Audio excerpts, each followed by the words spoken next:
El 23 de agosto de 1939, a tan solo 9 días del estallido de la Segunda Guerra Mundial, la Alemania nacionalsocialista de Hitler y la Unión Soviética de Joseph Stalin negociaron en secreto un pacto de no agresión entre ambos estados gracias a la diplomacia de los ministros de Asuntos Exteriores de ambas potencias europeas, Joachim von Ribbentrop y Vyacheslav Molotov. El pacto alemán-soviético consistía en dos partes, una pública y otra secreta. La parte pública era un pacto de no agresión en el que cada signatario se comprometía a no atacar al otro. También se prometieron que en caso de que uno de los signatarios fuera atacado por un tercer país, el otro no le prestaría ayuda de ningún tipo a ese otro país. Además, los dos acordaron que no participarían con otras potencias en ningún acuerdo contra el otro, ya fuera directa o indirectamente. El acuerdo de no agresión tendría una vigencia de 10 años y se renovaría automáticamente por 5 años más si ninguno de los signatarios actuaba para terminarlo. La parte secreta del pacto consistía en un protocolo que establecía las esferas de influencia soviética y alemana en Europa Oriental. Reconocía a Estonia, Latvia y Besarabia como parte de la esfera soviética. Los signatarios acordaron dividir Polonia a lo largo de los ríos Narev, Vístula y San. Hitler siempre consideró que el pacto alemán-soviético de no agresión era una maniobra táctica y temporal. Nunca tuvo la intención de respetar las condiciones del acuerdo durante 10 años. Su plan a largo plazo siempre había sido que las fuerzas alemanas atacaran a la Unión Soviética y establecieran un espacio vital para los alemanes en los territorios capturados. Antes de dar este paso, sin embargo, Hitler tenía la intención de subyugar a Polonia y derrotar a Francia y a Gran Bretaña. El pacto de no agresión le permitió a Alemania librar esas guerras intermedias sin temor a un ataque soviético, evitando así una guerra por dos frentes. En julio de 1940, un mes después de que Alemania derrotara a Francia, Hitler ordenó los preparativos para la guerra contra la Unión Soviética. Los diplomáticos alemanes se esforzaron por asegurar el flanco de Alemania en el sureste de Europa. En noviembre de 1940, Hungría, Rumania y Eslovaquia se unieron a la Alianza del Eje. Ansioso por convertir a la Unión Soviética en una especie de colonia del Tercer Reich alemán, el 22 de junio de 1941, con el apoyo militar de las fuerzas del Eje, puso en marcha su plan para invadir a la Unión Soviética, la Operación Barbarroja.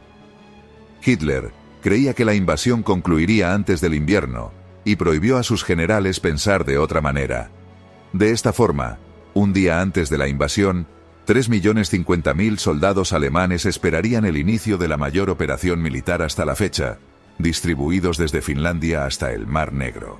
Unos 950.000 soldados de otras naciones aliadas de Alemania acompañaban a los alemanes.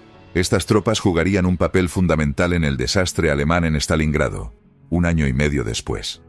Para diciembre de 1941, era claro que el rumbo de la guerra en la Unión Soviética no era el que el alto mando alemán había planeado, debido a que Leningrado y Sebastopol continuaban resistiendo en el norte y el sur respectivamente, y la ofensiva contra Moscú había llegado a un punto muerto.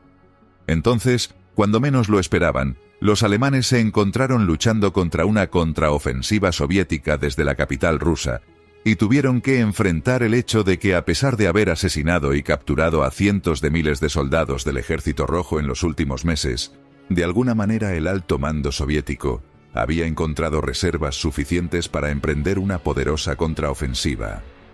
Habiendo fracasado en capturar Moscú, Hitler se centró entonces en los pozos petrolíferos del Cáucaso. A pesar de no contar con la aprobación de sus generales, Hitler se empeñó en capturar estos yacimientos y los reprendió, acusándolos de no saber nada de economía.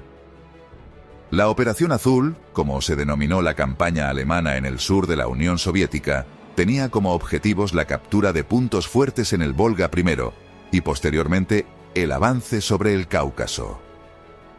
Naturalmente, al encontrarse inmerso en una guerra de carácter mundial, el Tercer Reich requería de una enorme cantidad de reservas de petróleo para mantener activa toda su industria militar.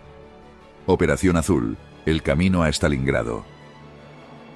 El 10 de mayo, el general Friedrich Paulus, comandante del Sexto Ejército Alemán, presentó al mariscal de campo Fedor von Bock un esbozo de la Operación Federico.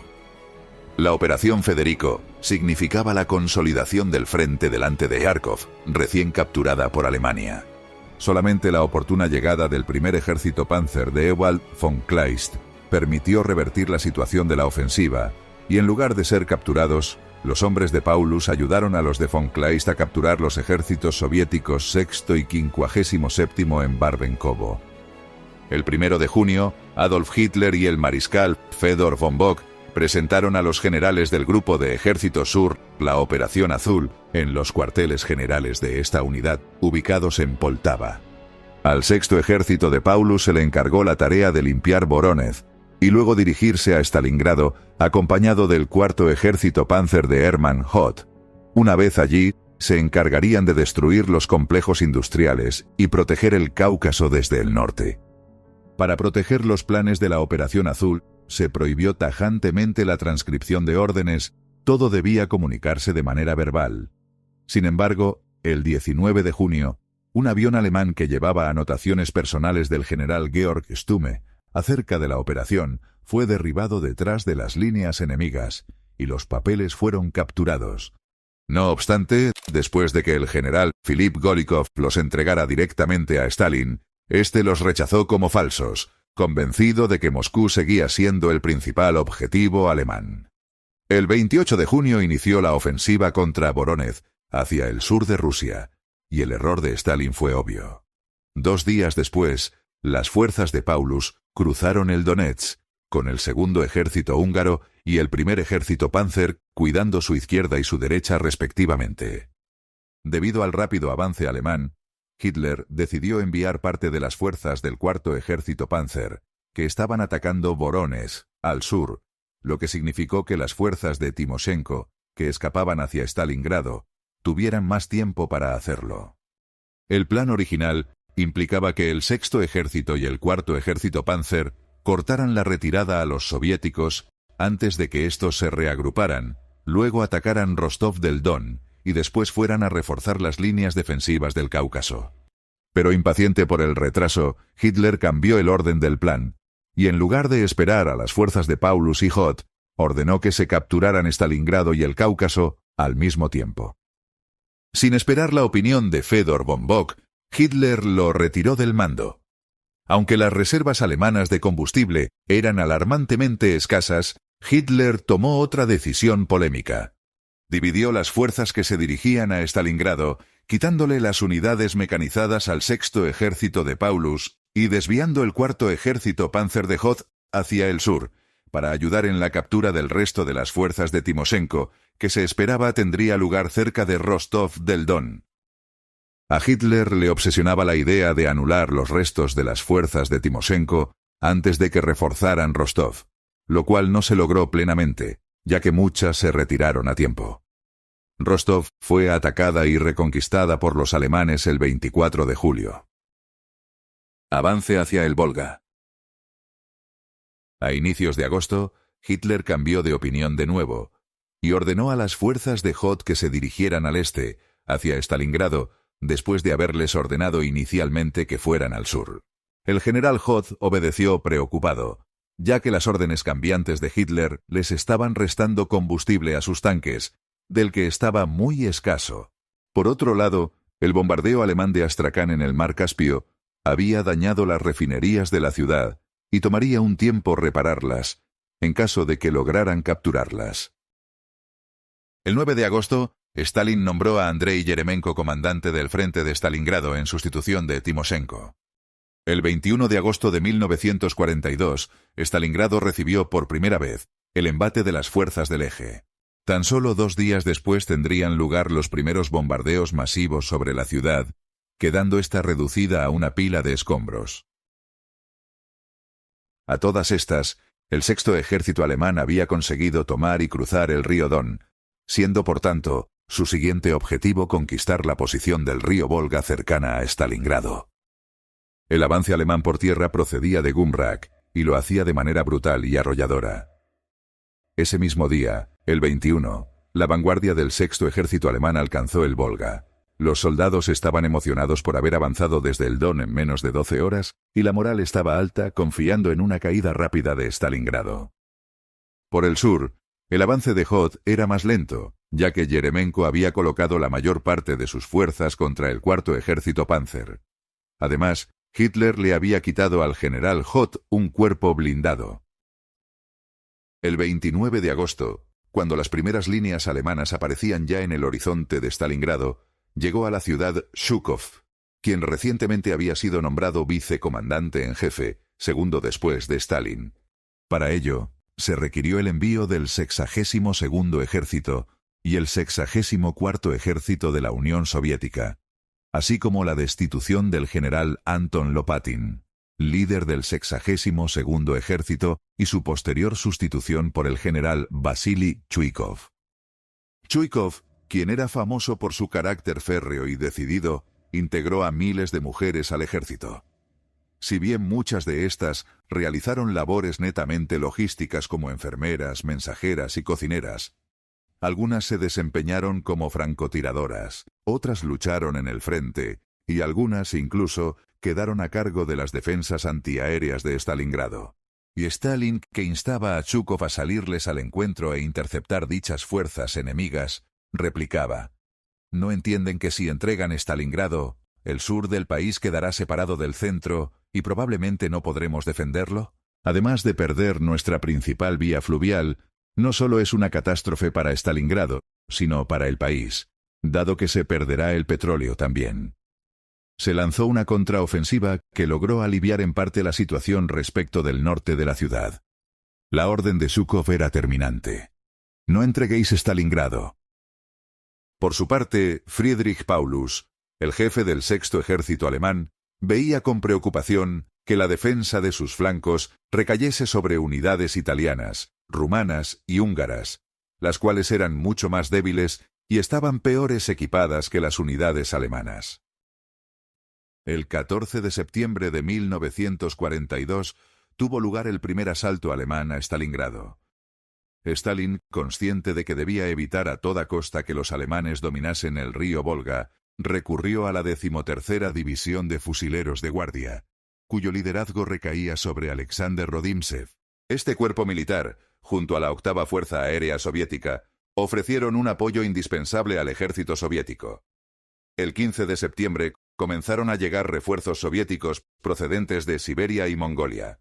Stalingrado era un caos total. Cada barrio, cada calle y cada casa era un potencial escenario de batalla. Con el paso de los días, las tropas alemanas, a pesar de superar en número a las soviéticas, comenzaron a padecer el yugo del fuego de los francotiradores soviéticos.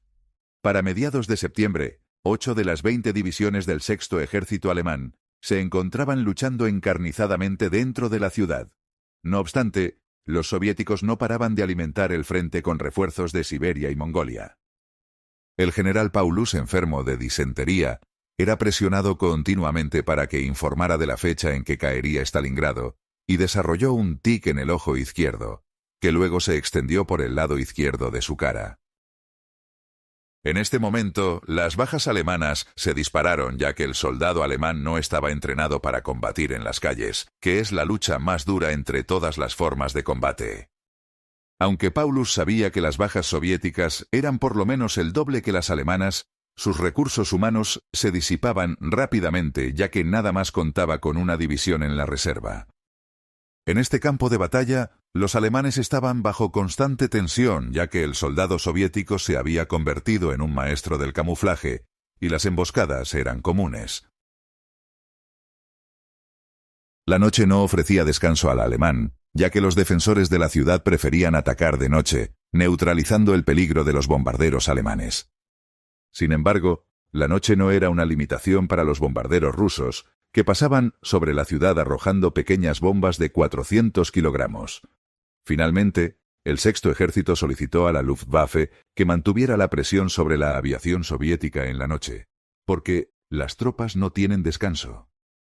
Si los bombardeos nocturnos, las minas antipersonales y las emboscadas de la infantería enemiga no eran suficientes para mantener alerta a los alemanes en Stalingrado, los francotiradores sí lograron captar la atención de los oficiales germanos. El número de oficiales muertos por francotiradores también se disparó, y muy pronto se tuvo que recurrir a realizar promociones prematuras, con el fin de reemplazar a los caídos. La neurosis que un soldado podría desarrollar por estar sometido constantemente al grado de tensión de la llamada Rattenkrieg, guerra de ratas, no era excusa para abandonar el campo de batalla, ya que tanto alemanes como soviéticos no reconocían esta condición y la calificaban de cobardía, que usualmente era solucionada con la ejecución inmediata. La artillería pesada se volvió inútil en este ambiente de lucha urbana, ya que debido a la falta de precisión de la misma, no se podía atacar una casa ocupada por el enemigo, porque las casas vecinas estaban ocupadas por tropas amigas. Chuikov ordenó que la artillería fuera trasladada a la orilla oriental del Volga y que atacase detrás de las líneas alemanas, con el objetivo de destruir las líneas de comunicación y las formaciones de infantería en la retaguardia. Para saber hacia dónde disparar, un oficial de observación debía asomarse por la azotea de un edificio en la ciudad, lo que en muchos casos significaba la muerte a manos de un francotirador alemán. A diferencia de los puestos de mando alemanes, los puestos de mando soviéticos se encontraban en la ciudad y, por lo tanto, expuestos a ser atacados. En una ocasión, un tanque alemán se situó en la entrada del búnker del comandante de artillería del 62º Ejército, y este, junto con su personal, tuvo que cavar para salvarse. Pese a que la iniciativa, la razón de bajas enemigas per cápita y los mejores medios técnicos correspondían a las tropas alemanas, el ejército invasor tuvo grandes dificultades en conquistar una ciudad que, al haber sido salvajemente bombardeada, disponía de condiciones ideales para una defensa calle por calle. Pronto la ciudad se cubrió de una atmósfera repulsiva y pútrida. La razón era obvia. Los cadáveres de ambos bandos se descomponían bajo los escombros. La pestilencia y las enfermedades pronto se hicieron sentir. Incluso en este escenario dantesco, también se practicaba la política antisemita nazi. La Feldgendarmerie había estado capturando judíos y haciendo cautivos a civiles que fueran aptos para el trabajo, resultando en la ejecución de unos 3.000 civiles judíos, incluyendo niños, a manos de los Sonderkommandos de los Einsatzgruppen.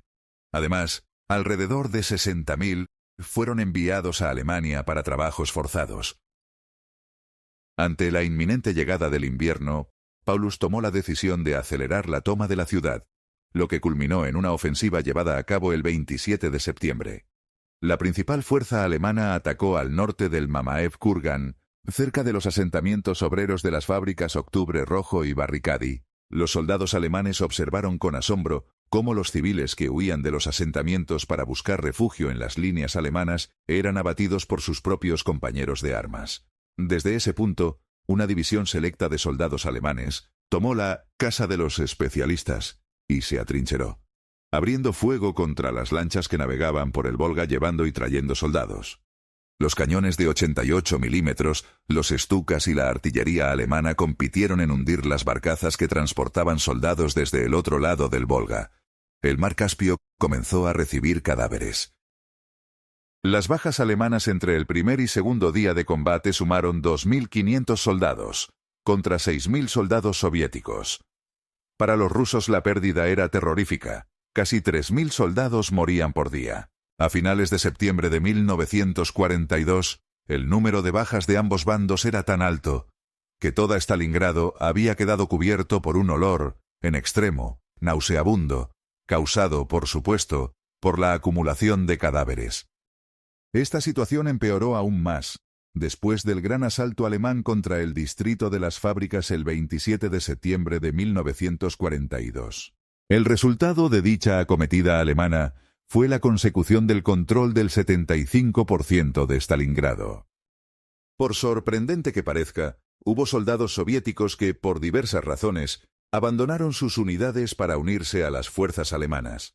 Estos soldados soviéticos desertores fueron llamados Highways, y su cantidad no fue en absoluto insignificante. De hecho, al concluir la batalla de Stalingrado, se estima que perdieron la vida alrededor de 50.000 Highways.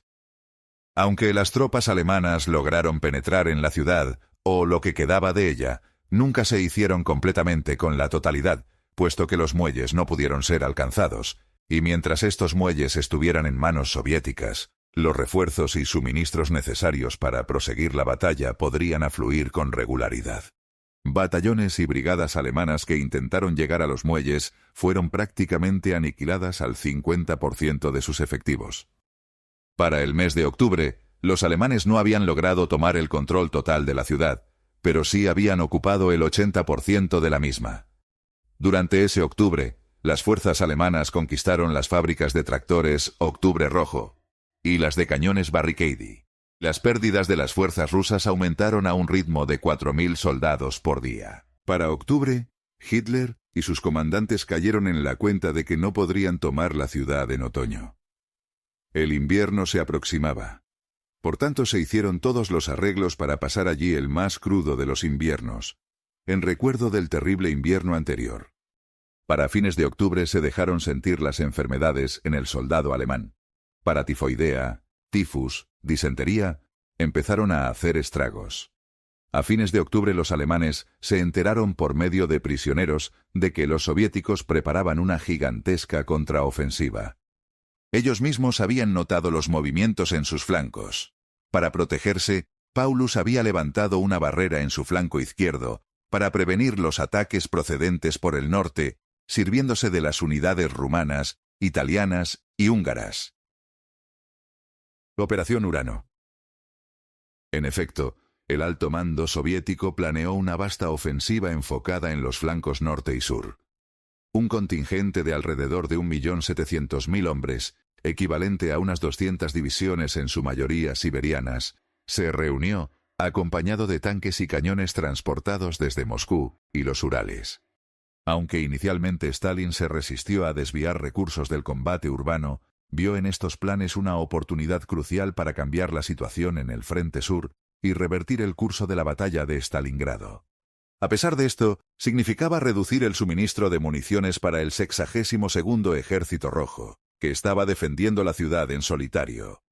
El invierno llegó con sus nevadas, y la ciudad quedó envuelta en un manto blanco con temperaturas que rondaban los -18 grados Celsius. Los combates callejeros casi se detuvieron por completo durante la noche.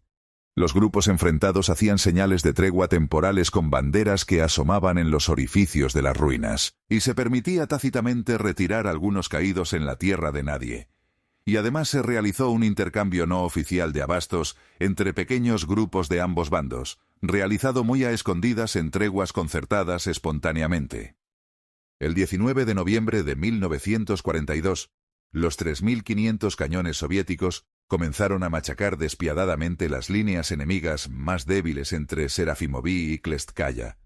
Estas eran las formaciones rumanas que se encontraban escasas de material antitanque, entre la nieve y la bruma mortecina del paisaje.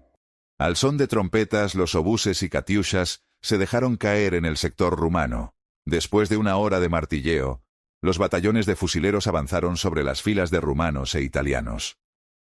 Los rumanos del segundo y cuarto cuerpo pudieron contener las primeras oleadas de atacantes, y luego fueron arrasados por carros de combate T-34 hacia el mediodía. Cuando los fortines fueron demolidos, los rumanos echaron a correr por la planicie blanca, siendo perseguidos por las oleadas siberianas. Si bien hubo algunos intentos de responder al ataque, los comandantes del Sexto Ejército no tomaron en serio el ataque hasta que fue muy tarde. Inclusive los combates en la misma ciudad de Stalingrado no se detuvieron durante varios días una vez comenzado el ataque ruso. Los stukas acudieron al lugar del desastre, y ya nada se pudo hacer. Si bien el ataque del sur fue por muchos factores más débil, este sector fue también atacado con éxito, y las columnas de la trampa avanzaron sin grandes reveses, salvo contraataques aislados que apenas produjeron momentáneas detenciones. El objetivo donde convergían las tenazas de la trampa era el pequeño pueblo de Kalach y su puente, donde los alemanes no poseían una fuerza para enfrentar la amenaza y donde quedaban expuestos sus talleres y depósitos de suministros. El desastre era total. El Sexto Ejército de Paulus quedó encerrado en Stalingrado con unos 250.000 hombres y sin suministros mayores. El Caldero. El alto mando alemán ordenó retirar el grueso del Sexto Ejército desde Stalingrado por el sudoeste hacia el Don, y así evitar el encierro. Tal proyecto aún podría ejecutarse ya que había brechas importantes que aún no estaban cerradas, pero Hitler se negó a aceptar semejante solución. y exigió a Paulus y sus hombres mantenerse en la ciudad conquistada mediante una contraorden directa, y tuvieron que volverse en una penosa retirada, las vanguardias enviadas en dirección sudoeste. Hitler consideraba que podría repetirse la situación producida en febrero de ese mismo año en la bolsa de Demiansk, donde una gran masa de soldados alemanes pudieron resistir un prolongado cerco soviético mediante un puente aéreo. Tal idea llegó a oídos del jefe máximo de la Luftwaffe, Hermann Göring, quien, sin consultar a sus asesores técnicos, prometió a Hitler que sus aviones podrían realizar un vasto abastecimiento desde el aire. La promesa de Göring exasperó al general de aviación von Richthofen, pues el tiempo nublado con tormentas de nieve impediría volar a los aviones de forma sostenida e incluso haría imposible siquiera que despegaran. En estas condiciones, Paulus radió un mensaje directo a Hitler. Mein Führer, se nos agotan las municiones y el combustible. Abastecimiento suficiente y oportuno es imposible. En estas circunstancias, solicito plena libertad de acción. La División 94 al mando del general Walter von Seydlitz-Kurzbach, al ver que Paulus carecía de iniciativa, ordenó a su tropa evacuar su sector y forzar el bloqueo. Esperaba que las demás divisiones le siguieran en su retirada no autorizada. Apenas dejó su posición, le cayó encima el 62º ejército soviético y muchos de sus batallones fueron aniquilados sin contemplaciones. No hubo prisioneros. Para aumentar los males, los soviéticos atacaron de manera audaz la principal base aérea de suministros, el aeródromo de Pitomnik, llegando a colapsar las bases de reaprovisionamiento y acentuando la escasez de aviones de carga para las operaciones del puente aéreo. Sumado a las inclemencias climatológicas perjudiciales para los alemanes, los soviéticos lanzaban bengalas desde posiciones recién tomadas para hacer creer a los aviones de abastecimiento que en ese emplazamiento todavía quedaban soldados fieles al Reich que solicitaban suministros. Las provisiones caían en manos soviéticas, dejando a los alemanes desprovistos de todo pertrecho. Hitler, obsesionado, dijo a von Richthofen: «Si Paulus sale de Stalingrado, jamás volveremos a tomar la plaza». A principios de diciembre, surgieron las primeras bajas por inanición. A pesar de todo, los alemanes trataron de conservar la disciplina y la organización funcionó regularmente. Stalingrado se convirtió en un caldero, der Kessel, donde sin agua ni alimentos suficientes, atacados por las epidemias y en medio del pútrido olor a descomposición, los alemanes se aprestaron a sufrir un largo asedio en medio de las mayores penurias. Hitler nombró a Paulus mariscal de campo, ya que ningún mariscal se había rendido en la historia militar alemana, y esperaba que Paulus se suicidara antes de caer prisionero de los soviéticos. Pero los informes de las penurias que soportaban los soldados y que el mismo Paulus observó al revisar las tropas del frente, lo tranquilizaban al pensar que se había dado todo en la lucha y lo eximía personalmente de las obligaciones con este Führer que dirigía al país. De hecho, privadamente Paulus informó a los otros generales como Schmidt, Seydlitz, Jänecke y Strecker que él no se suicidaría y los demás oficiales tenían prohibido hacerlo para seguir la suerte de sus soldados. De esta manera, aproximadamente 250.000 soldados quedaron atrapados en una bolsa con la orden por parte de Hitler de no retroceder ni rendirse. Pese a que Göring, mariscal del aire y jefe supremo de la Luftwaffe, prometió abastecer a las tropas desde el aire, la llegada de recursos a las tropas alemanas fue casi imposible y apenas se realizaron algunos vuelos. Los alemanes pudieron utilizar el aeródromo de Pitomnik, pero este se hallaba sujeto a continuos ataques soviéticos. Los Junker 52 llegaron con abastecimientos e inmediatamente partían de vuelta evacuando heridos. Aún así, los pocos aviones no daban abasto y los afortunados que podían subir escapaban del infierno. Los heridos colgaban de las puertas y algunos desesperados se aventuraban a volar colgándose en las alas, donde ninguno logró sobrevivir. Tras la caída de Pitomnik el 16 de enero solo quedaba el improvisado aeródromo de Gumrak, más pequeño y en peores condiciones que el de Pitomnik. Pero Gumrak también cayó en manos soviéticas el 23 de enero.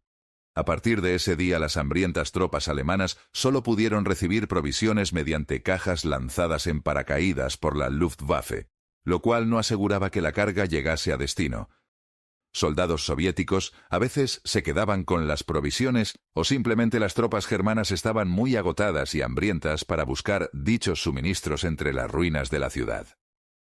En diciembre, los soldados alemanes cercados tuvieron una leve esperanza. Erich von Manstein venía en su auxilio. Manstein, que acababa de asumir el mando del grupo de ejércitos Don, planeó la Operación Tormenta de Invierno, que incluía dos amplias operaciones con un punto de partida diferente. Una vendría de Chir y la otra de Kotelnikovo, a 160 kilómetros de Stalingrado. Aún para los generales más incrédulos del régimen nacionalsocialista, el hecho de que el Führer abandonara al Sexto Ejército era algo impensable, por lo cual sentían esperanzas de un posible rescate.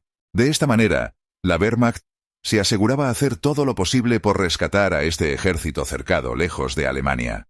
La ofensiva empezó el 12 de diciembre y el día 16, pero cuando estaban a unos 50 kilómetros, fue detenida por el Segundo Ejército de la Guardia, que destruyó la principal fuerza de ataque nazi, compuesta por más de 400 tanques. La detención significó que los soviéticos le atacaran con todo y lo hicieran retroceder 200 kilómetros. Para empeorar las cosas, el aeródromo de Tsasinskaya, el principal de los aviones de reaprovisionamiento, cayó en poder soviético. La rendición del mariscal. Se impuso un riguroso racionamiento para intentar pasar el invierno. Paulus, quien era admirador incondicional de Hitler, se dio cuenta que para el Führer, el Sexto Ejército, o lo que quedara de él, era poco menos que una pieza sacrificable en el juego de la guerra. El 25 de diciembre, en el Kessel, murieron 1.280 soldados de frío y hambre. Para el Año Nuevo, los soviéticos montaron una serie de cocinas y realizaron fiestas en la orilla sur del Volga, con el doble objetivo de celebrar el año y mortificar a los alemanes cercados. El 9 de enero, se presentaron dos oficiales del Ejército Rojo en la línea occidental del frente alemán, con un ultimátum de la Stavka para Paulus. Si dicho ultimátum no se aceptaba, los soviéticos lanzarían una ofensiva final contra el Kessel al día siguiente. El ultimátum fue rechazado. Las penurias se multiplicaron en el Sexto Ejército alemán. Las epidemias diezmaban los soldados, la disciplina ya no existía y el hambre era tan atroz que los alemanes sacrificaron caballos, perros y ratas para poder alimentarse. Cabe destacar que aún en estas penosas condiciones, la resistencia del Sexto Ejército era increíble, ya que las líneas del frente se retiraban combatiendo e infligiendo grandes bajas a los rusos que ejecutaban el Plan Anillo para acabar con los alemanes. Consecuencias de la rendición del Sexto Ejército alemán. Oficialmente 90.000 fueron los prisioneros de la batalla final de la ciudad de Stalingrado. De todos estos, muy pocos estaban vivos para el comienzo de la primavera. Solo 6.000 alemanes sobrevivieron hasta el fin de la guerra, debido a epidemias de disentería y de tifus entre los prisioneros. Las consecuencias de esta catástrofe fueron inmensas y de gran alcance. Por primera vez, Alemania perdía la iniciativa de la guerra y tenía que colocarse a la defensiva. De hecho, la Wehrmacht carecía ya de los elementos logísticos necesarios para avanzar más hacia el este, y las orillas del Volga fueron precisamente el punto más oriental alcanzado por tropas alemanas en Europa. Después de esta batalla, la Unión Soviética surgió engrandecida, y con la iniciativa de la guerra que la asolaba en las manos de sus líderes. Además, el comandante de la Luftwaffe, Hermann Göring, cayó en desgracia ante Hitler, perdiendo crédito entre la élite del régimen nazi, así como prestigio entre los militares, al no poder cumplir la orden de abastecer por aire a las fuerzas alemanas cercadas, como había prometido. El Tercer Reich perdió todo el Sexto Ejército y parte del Cuarto Ejército Panzer, e incontables recursos materiales que no se pudieron reemplazar con la misma facilidad con que la Unión Soviética podía con sus propias bajas, aún más terribles incluso que las alemanas. De hecho, entre muertos, heridos y prisioneros, la Wehrmacht había perdido más de 200.000 combatientes, muchos de ellos experimentados, que serían muy difíciles de reemplazar en poco tiempo. Los soviéticos, aparte de recibir una ciudad prácticamente destrozada, habían sufrido 1 millón de muertos civiles y más de 850.000 bajas militares.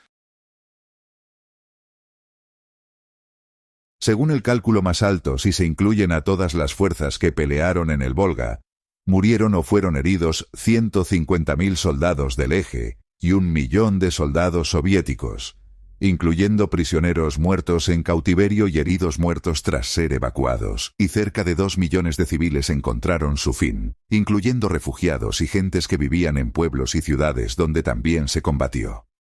El triunfo de esta batalla trascendió los límites de la Unión Soviética e inspiró a todos los aliados, incentivando la resistencia en todas partes. El rey Jorge VI de Inglaterra le regaló a la ciudad una espada forjada especialmente en su honor. Y hasta el poeta chileno Pablo Neruda escribió el poema Canto de amor a Stalingrado, recitado por primera vez el 30 de septiembre de 1942, y el poema Nuevo canto de amor a Stalingrado, en 1943, celebrando la victoria. Esto transformó esta lucha en un símbolo y en un punto de quiebre para toda la guerra. Ahora veremos dos asombrosas historias de supervivencia en el infierno de Stalingrado. Sus caminos de regreso a casa fueron diferentes, pero ambos enfrentaron dificultades en su camino. Recuerdan esos días con un corazón estremecedor incluso años después. Rudolf Karl fue un oficial que sirvió en la tercera batería del 90 y un batallón de artillería antiaérea ligera. En sus memorias, cuando habla sobre Stalingrado, solo expresa su agradecimiento por su salvación debido a circunstancias afortunadas y la voluntad de Dios. Sentí que agarraba mi cuello y me sacaba de allí. No fue necesario que me amputaran el brazo. La repentina ruptura del Ejército Rojo el 23 de noviembre creó caos en nuestra área cerca de Marinovka. Todo el personal de las unidades de la Luftwaffe, que estaban aisladas de sus fuerzas principales, se reunió en batallones de asalto, sin hacer distinción entre fuerzas aéreas o terrestres. No importaba, lo mismo me pasó a mí. Permanecí como motorista de enlace en el caldero, mientras que mi unidad fue derrotada en duros combates fuera del caldero. Fui llevado al batallón de asalto Herwig, junto con casi 430 camaradas nuevos y bastante desconocidos. Nos posicionamos en la balca de Karpovka. Una balca es un canal de río seco, y Karpovka es el nombre de un pueblo, un río y una estación al mismo tiempo. El enemigo estaba a menos de 500 metros de nosotros detrás del terraplén del ferrocarril. Nos excavamos en los bancos del río seco, pero estos agujeros no nos estaban salvando. Podíamos observar desde nuestros refugios cómo la organa de Stalin golpeaba con una fuerza mortal. Un solo disparo de un misil antiaéreo de ese tipo significaba una muerte rápida y lenta para unos 50 de mis camaradas. Para evitar que fuéramos solo carne de cañón para ellos, nos vimos obligados a ir a cazar armas rusas por la noche. El suministro de municiones era tan pobre, y esto fue seguido por mucho derramamiento de sangre. Cientos de jóvenes alemanes fueron disparados, heridos y congelados. Estaban muriendo en una muerte sin sentido todos los días. Para los rusos, la situación era la misma. Nosotros, los que aún estábamos vivos, a veces sentíamos una cierta tranquilidad en los rostros sin vida de los hombres muertos, a pesar de sus cuerpos ensangrentados. Algunos de nosotros eligieron el suicidio como una vía de escape de este estado de cosas desesperado.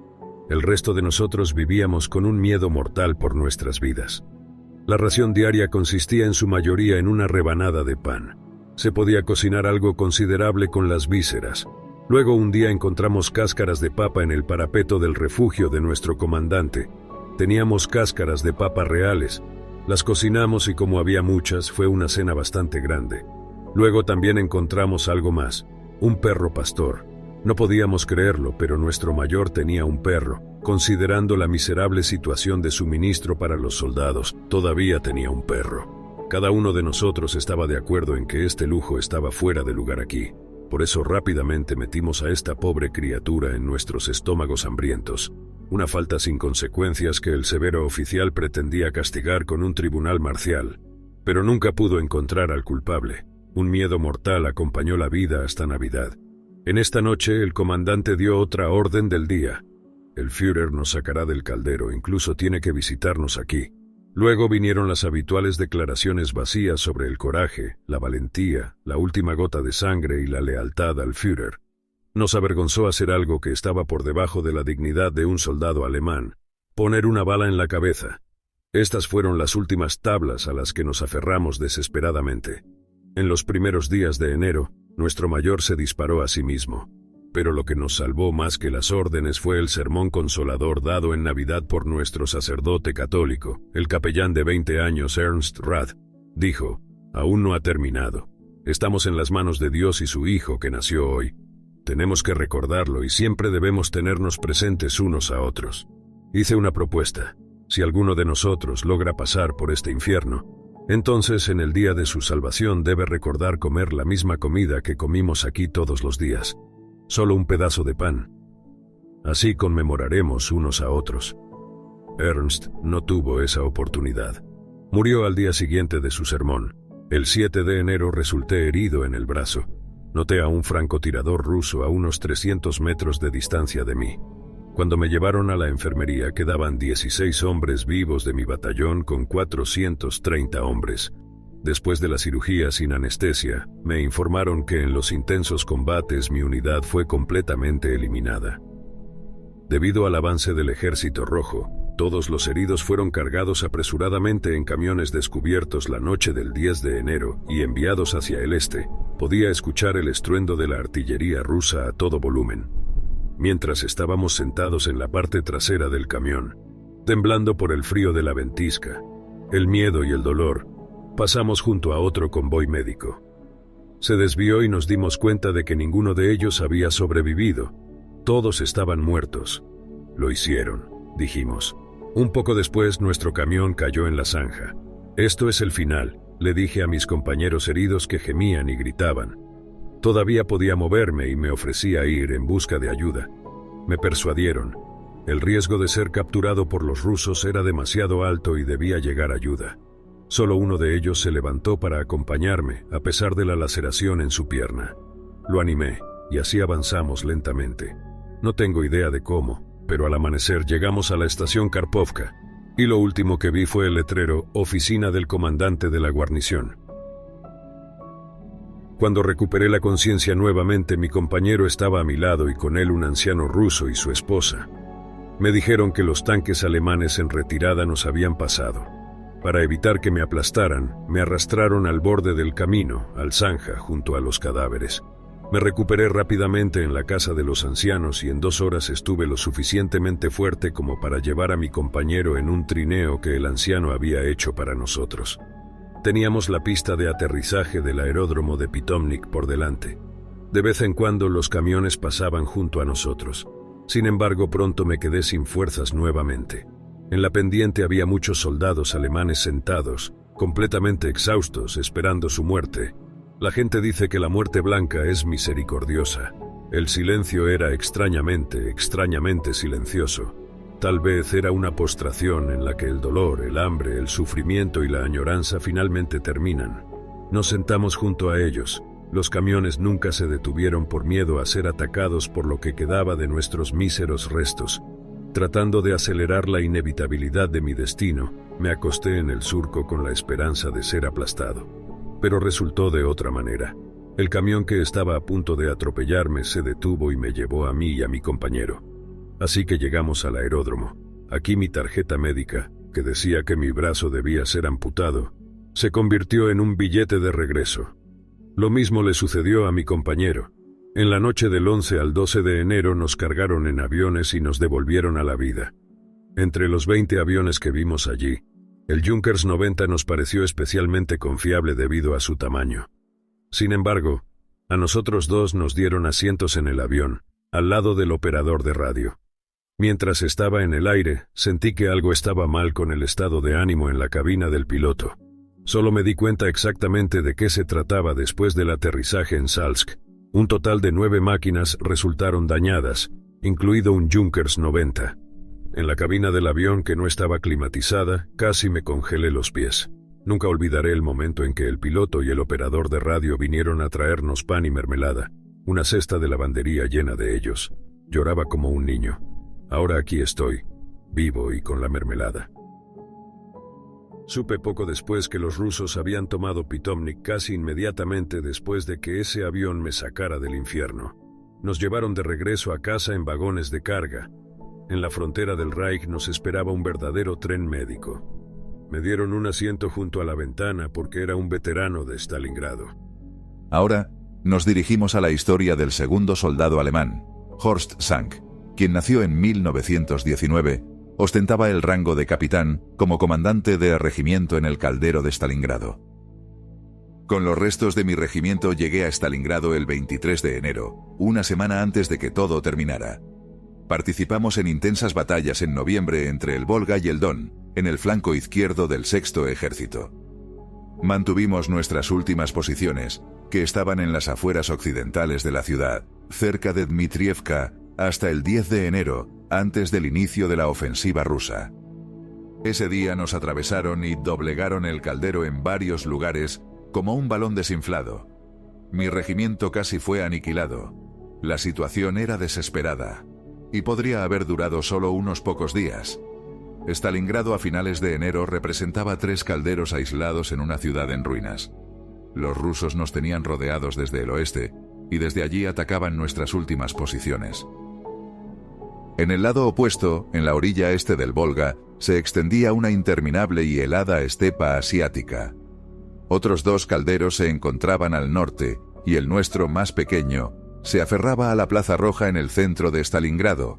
Aquí estaba el puesto de mando desde donde el mariscal de campo Friedrich Paulus dirigía nuestra batalla final, ni más ni menos.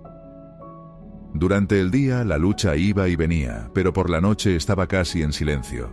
Según nuestra primera impresión, los rusos no deseaban correr riesgos innecesarios ni sufrir bajas, y esperaron esos pocos días, los cuales se podían esperar hasta que la victoria misma les llegara.